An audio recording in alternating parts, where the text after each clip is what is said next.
Hello and welcome. Do not worry, you've not come through to a Salvation Army broadcast. This is Testimony Thursday and this is Sheffield Christian Life Centre. My name is Paul Huggins. I am the chaplain for the Salvation Army Homelessness Services here in Sheffield, and I'm based at the Charterhoe Lifehouse. Now, if that sounds familiar to you, that's because your friend and member of your church, Andy Parkinson, is the service manager, and together we work to deliver the spiritual program here. I just want to say from the start, thank you ever so much for this opportunity to give my testimony. I've always been a member of the Salvation Army because my parents were members of the Salvation Army Church in Woodhouse, which is not too far away from your own church building. So I can remember just being took along, being dragged along, and it was only until I got to my late teens I realised that I questioned why I was in church. I had no relationship with God, and I knew a lot of stories, I knew a lot of knowledge from teachings, but I had no relationship with God. Church, after that, I just couldn't stand it anymore. I decided to leave. I left home. I moved in with a young lady, but I still had a long distance relationship with the church. I never left it completely.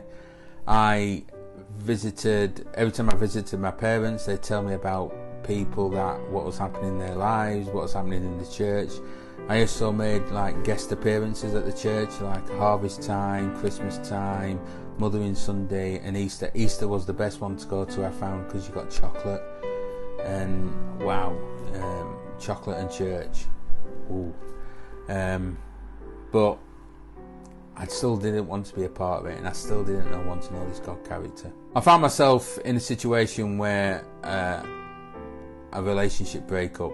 I found myself back at home, and I wasn't dealing with that breakup too great. Now, I wouldn't say I was depressed, but I was really sad, and I just wasn't coping with life. My dad, in his wisdom, I believe it's wisdom, or he was just trying to get rid of me, sent me to Scotland to see my brother, who still is, but at the time he was a Salvation Army minister up in Scotland. My brother is an amazing bloke. He has such a great relationship with God. I recognise that now, but at the time I just thought, he's getting paid for doing absolute jack. But he had this really annoying voice, and he had this thing of telling you the right thing at the right time, but in this, I thought, was a really annoying vicar's voice. And I can remember having a conversation with him about football, and halfway through this conversation, he just stopped and looked at me and said, "Have you tried praying to God about your situation?" And I said, "Carl," I prayed all my life and nothing happens from it. And he saw again, and he must have turned the volume up on his annoying vicar's voice, and he says, "No, you read prayers off a piece of paper. I'm talking about a real conversation with God." So I sort of made my excuses and went up to my room. The next day I found myself just doing a touristy thing around there, and I can remember just being somewhere, and I just started crying because I just thought, I have made such a mess of my life. I don't know what direction to go in with employment. Personal life was just like a minefield. But in the midst of the tears, I just thought, do you know what? I'm just doing this advice. And quite reluctantly, I can remember just saying, "God, if you're out there, help me, because everything I'm doing, I'm messing up." At that moment I felt an arm come around my shoulder, and this voice in my head said, "I am with you. You're going to be alright. You're going to go through some difficult times, but I am with you." At the time I didn't realise it was God. The arm around my shoulder freaked me out a little bit, to be honest, and I just chalked it up to, I don't know, experience, and left it at that. It was only when I got back home to Sheffield and I had to go through some difficult stuff, really, and every day I had this thought come into my head: I am with you. We're going to get through this. We're going to get through this. And to cut a long story even shorter, over the years, I opened my heart to this voice being Jesus.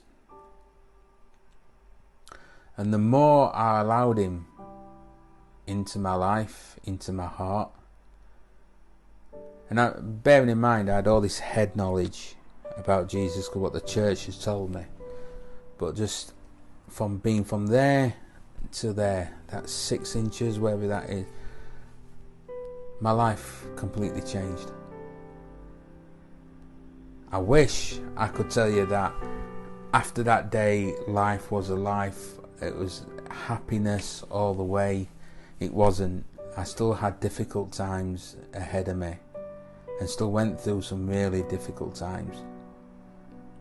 But what was the biggest difference is that I had this voice, this comforting voice saying, I'm with you.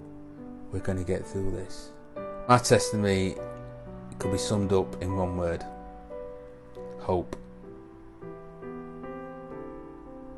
When I felt I had no more hope, no way to move forward, Jesus came into my life, gave me hope. It took me a long time to realise it was Jesus, but he gave me hope. And even now, through these difficult times of COVID, I have the same voice: I am with you. We're going to get through this. Thank you.